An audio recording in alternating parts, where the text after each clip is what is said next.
Forecasters are issuing an urgent hurricane warning. The details are frightening. Winds will top 400 miles per hour.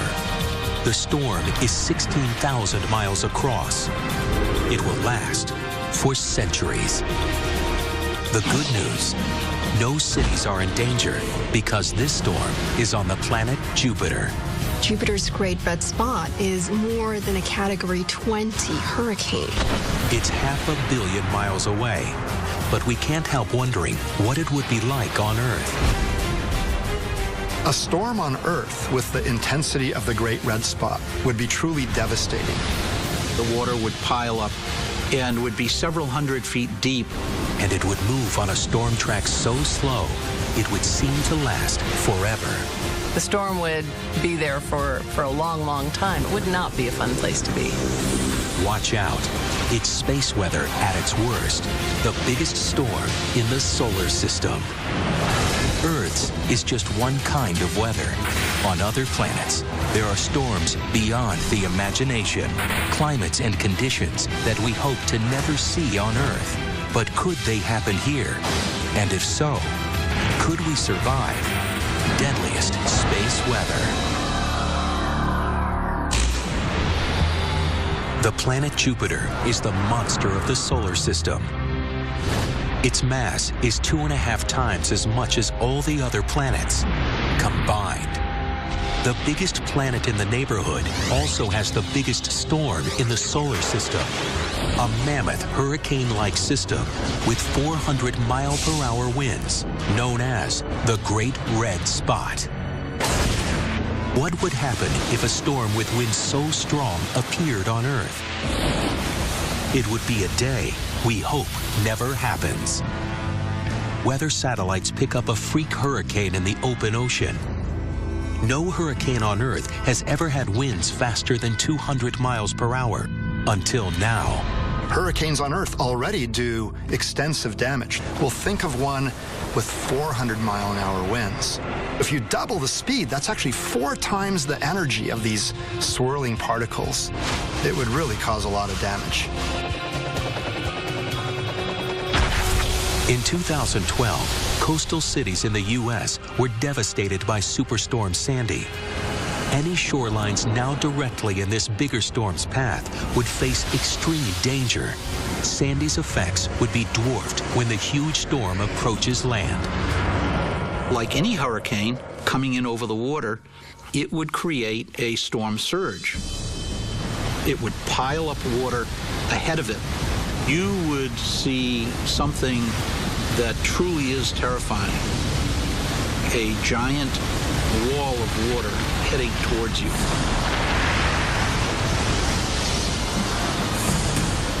Some areas endured a 9-foot storm surge from Superstorm Sandy, but this storm could be more than 20 times worse. With the surge reaching 200 feet, many coastal towns would be completely underwater. Fortunately, the giant storm known as the Great Red Spot is about 500 million miles away, on Jupiter, the 5th planet from the Sun. Jupiter is the solar system's biggest planet, so big that 1,300 Earths would fit inside. It has 67 known moons. Its day is 10 hours long, and it takes 12 Earth years to go around the Sun. The planet is a giant ball of gas and liquid. Temperature registers a chilly 229 degrees below zero. The turbulent atmosphere is home to lightning strikes, helium rain, jet streams, and a planet-wide collection of swirling storms. Most of them are small for Jupiter, but one is a colossal giant. We call it the Great Red Spot. The Great Red Spot is this enormous swirling storm in the southern hemisphere of Jupiter that's so large you could actually fit 2 Earths within it side by side. It's about 16,000 miles across from east to west, and about 8,000 miles across north to south. On Earth, Swirling storms like this are known as hurricanes or typhoons. The largest ever was Typhoon Tip, which made landfall in Japan in 1979. It was nearly 1,400 miles across. Jupiter Spot covers 70 times as much area. The megastorm is also very old. The longest-lasting hurricane here at home was Typhoon John, surviving for 31 days in 1994. On Jupiter, the Great Red Spot has lasted 4,100 times longer and counting. The Great Red Spot has been known for probably about 350 years. Jupiter's superstorm was discovered by early astronomers in the 1660s. It could be even longer than just the couple hundred years that we've seen it. We don't even know how long it's been there. The Great Red Spot is usually compared to hurricanes on Earth because it's a circulating system, also known as a vortex. On Earth, hurricanes are rated on a scale of 1 to 5. 2005's Hurricane Katrina had peak winds of 175 miles an hour, putting it in Category 5, which includes anything 157 miles per hour or more. On Jupiter, a 1 to 5 hurricane scale just wouldn't be enough. So if you compare these wind speeds on Jupiter's Great Red Spot to hurricanes on Earth, you would find that Jupiter's Great Red Spot is more than a Category 20 hurricane. The Great Red Spot has been called a backwards hurricane, rotating in the opposite direction compared to storms on Earth. The Great Red Spot is in Jupiter's southern hemisphere, and storms like hurricanes in Earth's southern hemisphere rotate in a clockwise fashion. This one rotates in a counterclockwise fashion. Another thing backward about the Great Red Spot is that it is a high-pressure system. Hurricanes on Earth are all low-pressure systems. In Earth's low-pressure hurricanes, the fastest winds are near the center, surrounding the eye of the storm. The Great Red Spot, on the other hand, has its fastest winds around the outside edge. What if an earthly aircraft was caught up in the red spot's fastest wind, 400 miles per hour, in a belt 3,000 miles wide? The plane is a C-130 Hercules, the famous Air Force cargo plane fitted out for the hurricane hunters. Brave crews who fly into intense storms to get information for weathercasters.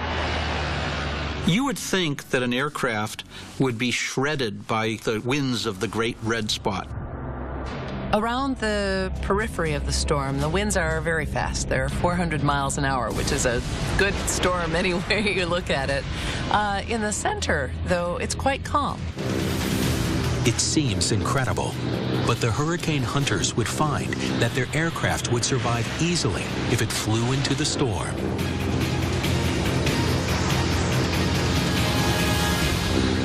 "400 miles an hour, especially 400 miles an hour with very low turbulence, well within the capability of the plane itself to handle, well within the capability of the pilots to handle. Plane flies at roughly 400 miles an hour. It can withstand that kind of wind easily. And in reality, aircraft are among the few structures that can. The mysteries of Jupiter's Great Red Spot extend beyond its size and power. Scientists also puzzle over its age. What strange process keeps this monster vortex swirling for century after century? It's like a selective cannibal that knows how to feed. But what feeds the giant cannibal? And can it go on feasting forever?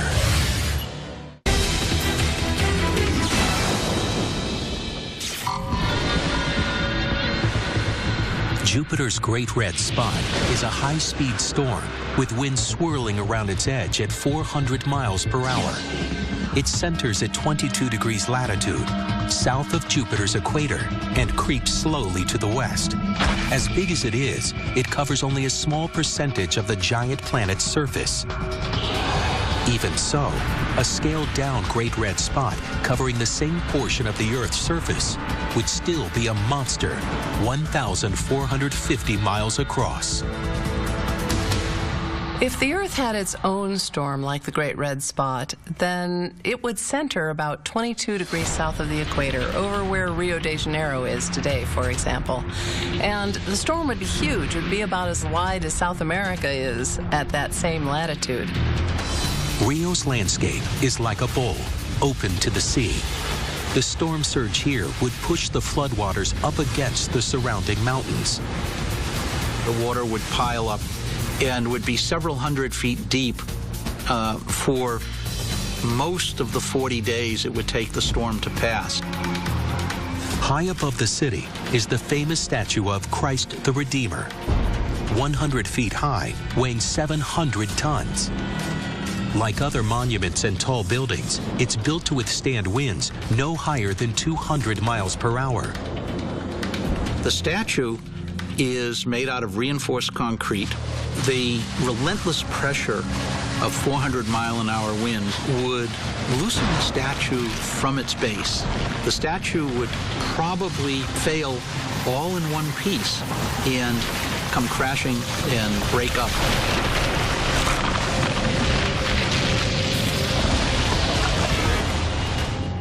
But of course, the Great Red Spot exists on Jupiter, not here.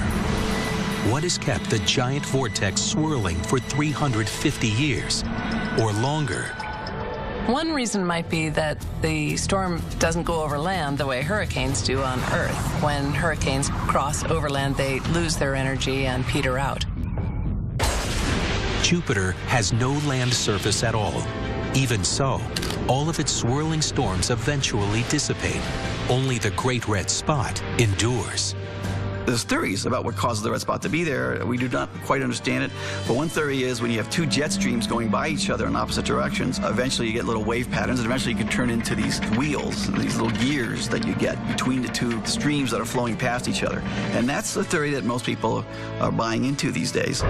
But it might be that the Great Red Spot is like a monster that keeps spinning by eating smaller storms, unlucky enough to get too close. Jupiter's Great Red Spot is almost like a living thing. It selectively swallows other vortices, smaller hurricanes, that have the same direction of rotation as it does. And it repels the vortices that have the different direction of rotation. So it's like a selective cannibal that knows how to feed, and it will feed as frequently as it needs to keep itself from dying. But how long can it go on? It already shows signs of old age. The Great Red Spot is not static. It's constantly changing, and it's in fact about half as big as it was even 100 years ago. We think there is going to be a finite lifetime to the present red spot. In fact, in about the year 2040, well in the lifetimes of a lot of us, the red spot might just disappear.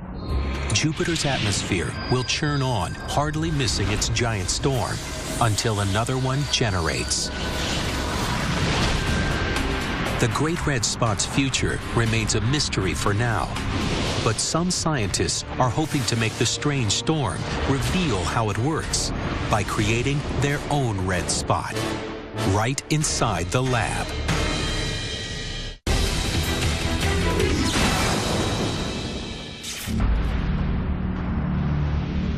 The giant planet Jupiter is a place where there's one bad weather day after another.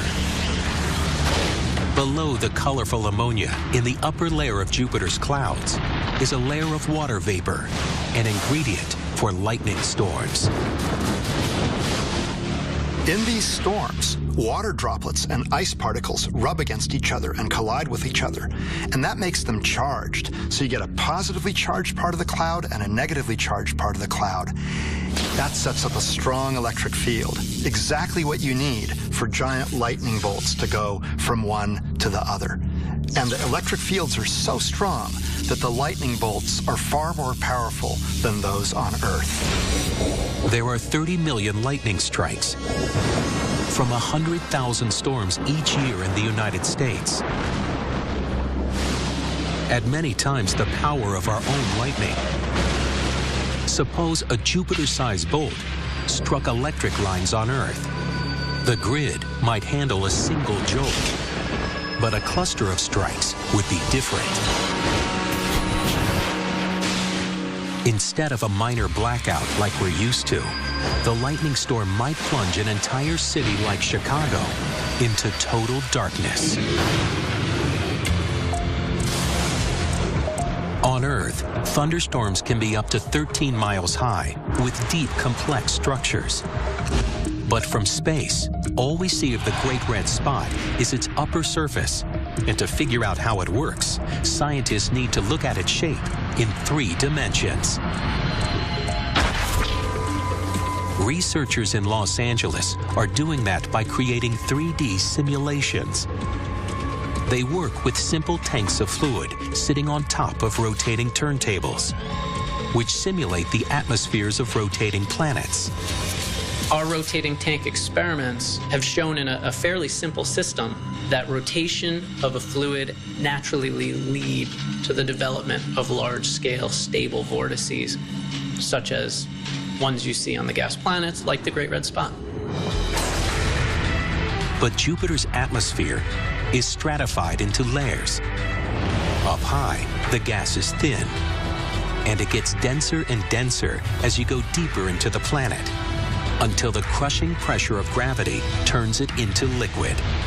There's no solid surface at all. Lab director Jonathan Arno assists as visiting professor Michael Labars demonstrates an unusual new experiment. In his tank, the fluid is stratified like Jupiter's layer cake. We've made tanks of water where the densest fluid is at the bottom and the least dense is at the top. This may be the first clear picture of what the 3-dimensional shape of the Great Red Spot looks like. Here in a rotating stratified tank. It develops in a matter of minutes. The simulated red spot settles into a flattened pancake shape. The Great Red Spot on Jupiter covers an expansive area, but is stretched incredibly thin, unlike the deeper hurricanes and thunderstorms on Earth, which extend down to the planet's surface. Simulating the Great Red Spot in the lab is no more than a first step in understanding how the storm works. Elsewhere, though, one of its secrets has just been cracked. After 350 years, we may finally know just what makes the Great Red Spot red.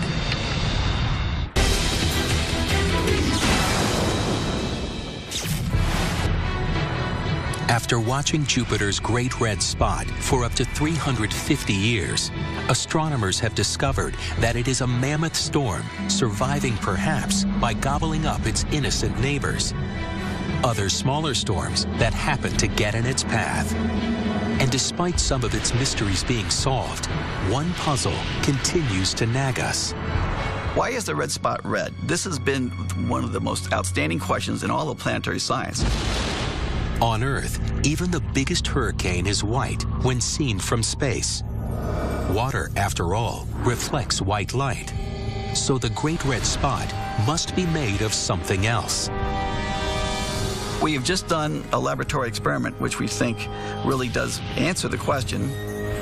At the Jet Propulsion Laboratory in California, scientists recently set out to find an answer to the centuries-old mystery. You open these valves kind of slowly, but at the same time. Dr. Robert Carlson and myself have been actually recreating Jupiter in the laboratory. We put in ammonia and a number of other gases trying to create the red spot. We've actually failed a number of times, and actually we created green spots at times instead of red spots, which surprised us. But they weren't discouraged. And in October 2012, Carlson and Baines announced the first likely recipe for the red in Jupiter's giant storm. Working with compounds known to exist on Jupiter, they arrived at the secret combination. It starts with ammonia, like the ingredient in household cleaners. Then they added acetylene, the same gas used in a welding torch. Add ultraviolet light as the sun provides. And the two gases split up and recombine into complex compounds that look like a piece of Jupiter right in the lab. That's a great match. You know what I want to say? I want to say eureka. Carlson and Bain's combination of ammonia and acetylene converted into chemicals that match the color of the Great Red Spot almost exactly. The 350-year-old question now has an answer. For all its color, it's the size, speed, and longevity of the Great Red Spot that have captured our imagination and made us realize there is real weather in space. We started wondering, what's the weather like on Jupiter? What's the weather like on Neptune? And that's what you would ask your friend on the East Coast if you were to call him up. What's the weather like over there? The weather on Jupiter naturally makes us think of how it might feel if those kind of extremes ever happened on Earth.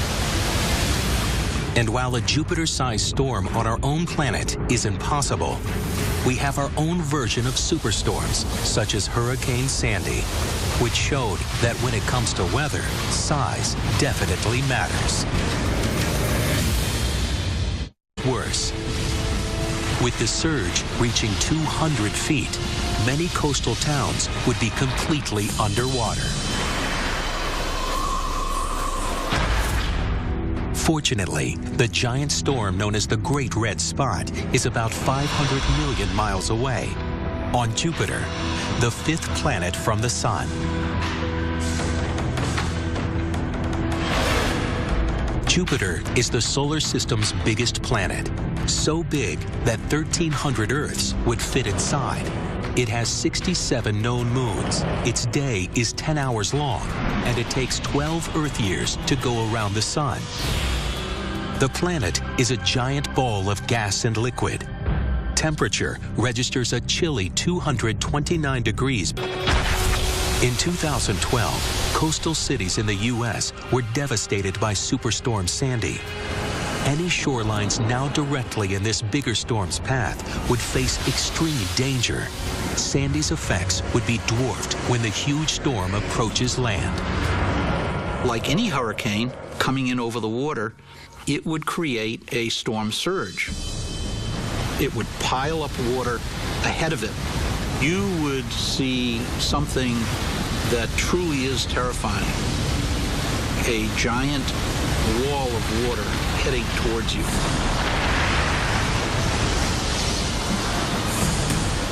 Some areas endured a 9-foot storm surge from Superstorm Sandy, but this storm could be more than 20 times. Forecasters are issuing an urgent hurricane warning. The details are frightening. Winds will top 400 miles per hour.